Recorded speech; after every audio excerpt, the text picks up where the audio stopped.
great to be here today. So, when I was 21 years old, I had the amazing opportunity to spend a year deep in the rainforest of Borneo studying orangutans. It was said at that time that an orangutan could go from coast to coast on the third largest island in the world without touching the ground. And looking out on that view, you could believe it.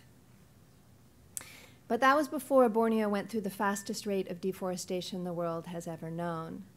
And yet still, even back then, you could hear that hated sound, the sound of a chainsaw in the distance. And I knew what would follow because the trees they were cutting were so enormous that when they hit the ground, you could literally feel the earth shake in your feet.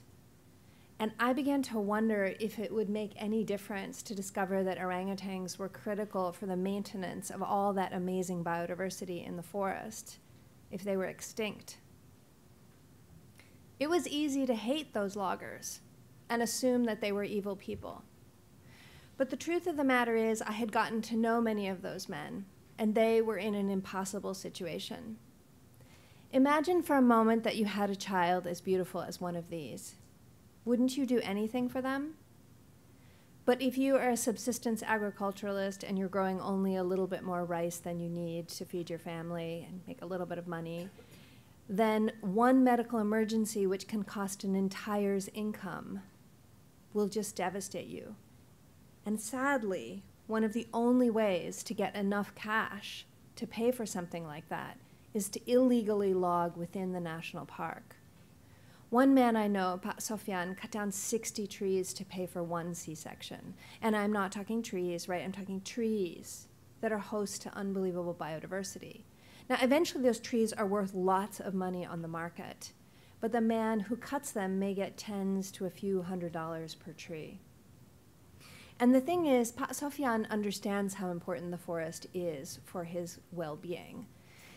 In fact, he calls the forest his mother, like many of the people around the park. We did a baseline survey, and 99% of the people wanted to protect the forest. They see a direct connection between the health of the forest and the health of their family. The water comes down from the hills, it feeds the rice fields then feed their family. They also have a cultural understanding that with logging comes more disease, and there's data to show there's a higher rate of malaria in logged versus unlogged forest. So I began to wonder, maybe the best way to save orangutans was actually with one of these. So I went back to medical school and I did my training in family medicine before returning to Indonesia to do a combined health and conservation program. So in the first year, I founded a nonprofit called Health in Harmony, and then I spent a year traveling across the country looking for the best place for this program. I ended up back where I started at Gunung Palong National Park, although there were many other potential good options. And I teamed up with this woman, Hotlan Ampasunggu, and the two of us founded an Indonesian nonprofit called Alam Sehat Lestari, and we began work with the approximately 100,000 people surrounding Gunung Palong National Park. So how are we going to stop the logging? Well, the question is, do I know how to figure out how to stop this rampant illegal logging? I was very well educated, but actually that was a problem because I had been taught to think in boxes. And that isn't the way it works. It's more like this. The problems are tightly intertwined. The people who understand this exactly are the people who live around the park. So we spent 400 hours in our first year just listening to communities, to all the villages around the park. And we said, you all are guardians of a precious rainforest that is valuable to the whole world. What would you all want as a thank you for protecting it? Well, I call this process radical listening. Why do I call it radical? 1, because we do it with radical love and respect. 2, because it's actually bottom-up driven change. And 3, because we really did what people said. So what did they say? First, they said, we cannot protect the forest without access to high-quality, affordable health care. And then they said we need training in organic farming. I was really surprised by the second point, but this is what they said. The traditional form of agriculture is slash and burn. That works really well when there's lots of forest and not many people. and it doesn't work for us anymore. And we heard there was a way to plant in one place without expensive chemical fertilizers, and we don't know what it is. Would you please teach us? Well, Hotland, she's a dentist, I'm a doctor, we didn't actually know that much about organic farming. But I like to joke that what is needed in one place in the world is excess in another. So it was actually relatively easily on the next door island of Java. There is a many thousand-year tradition of sustainable agriculture, and it was quite easy for us to bring over trainers who then have completely transformed the agriculture in our communities. So that's how we do high-quality healthcare. That's how we do sustainable livelihoods. How do we provide high-quality healthcare in an area of the world where it's still developing? Well, in the United States and in much of the developed world, there is actually an excess of physicians who have lots of resources, but actually are often lacking in meaning. So we have these physicians from around the globe, and they come and they give thousands of hours of free training to our young Indonesian doctors. The doctor on the right, Dr. Noor, we actually sent him to Yale and Stanford for further training. He received a lectureship at Yale, and he's now doing his internal medicine residency in Indonesia. And when he finishes, he will be the head of our hospital, our new hospital that we have built. These are amazing physicians. They just needed access to the right training. So that's how we do high quality. How do we do affordable? Well, in our clinic, you can pay with all kinds of non-cash means. You can pay with seedlings that we use for reforestation. You can pay with beautiful traditional handicrafts that we then sell to pay for medicine, or you can pay with manure that we use in the organic farming training. People think it's very funny. You can pay with poop for medicine.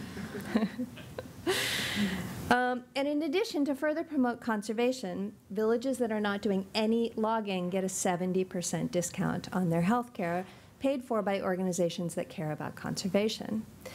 In this way, men like Pak Sofyan never have to log to pay for health care. So what is the impact to the work that we have done?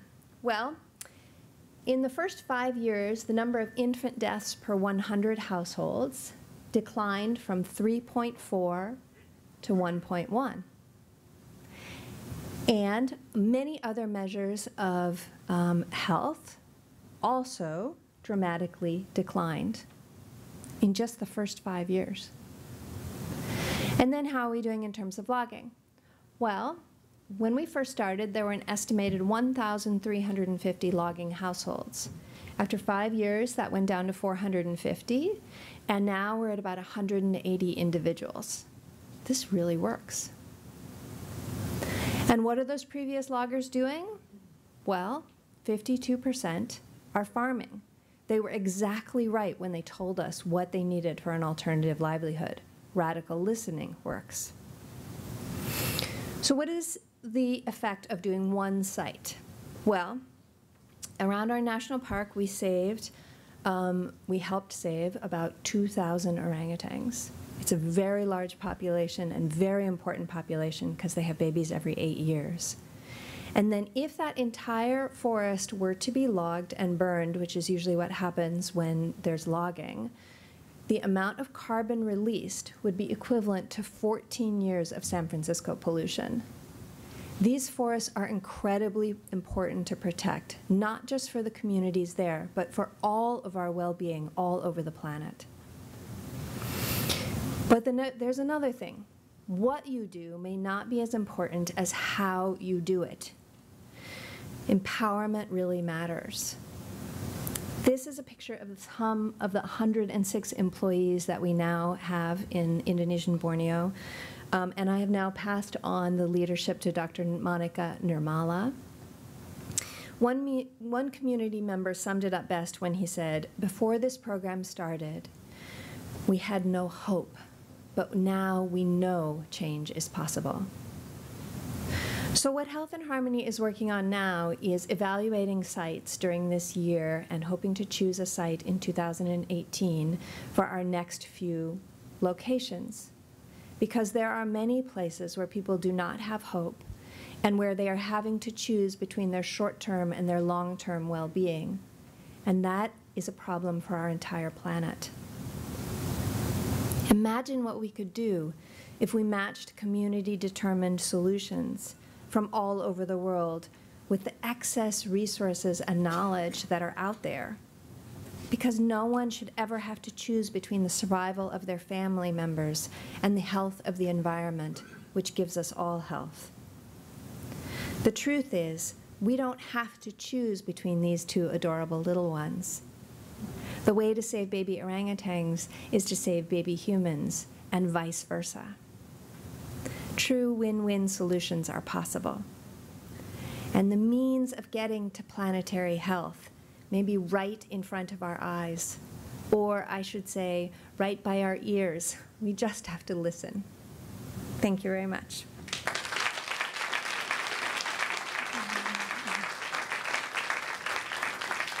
I'm happy to take some questions too.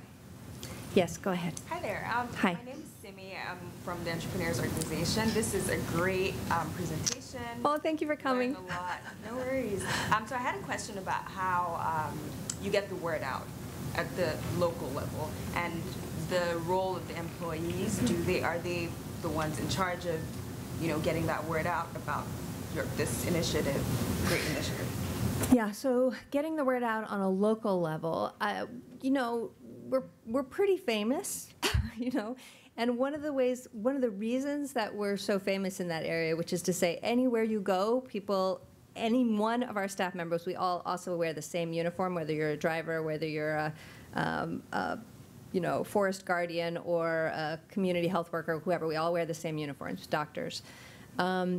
And so that kind of helps, and they always come up to us and they're so excited. And what they usually say to me when they come up to me is they say, Dr. Kinari, we're so happy with this program because, when I designed it, I did a really good job. Because the thing is, they really feel like they own it. And they do own it. They did design it. And that has a totally different relationship. We aren't trying to impose something on them. It's something that came from the communities, and they say, hey, we really had the right solution, and it works. And as I say, there's 106 employees, only one non-Indonesian working for the team. Yeah. Yes, I wanted to ask you how you deal with poachers from outside the community. Yeah. Black market.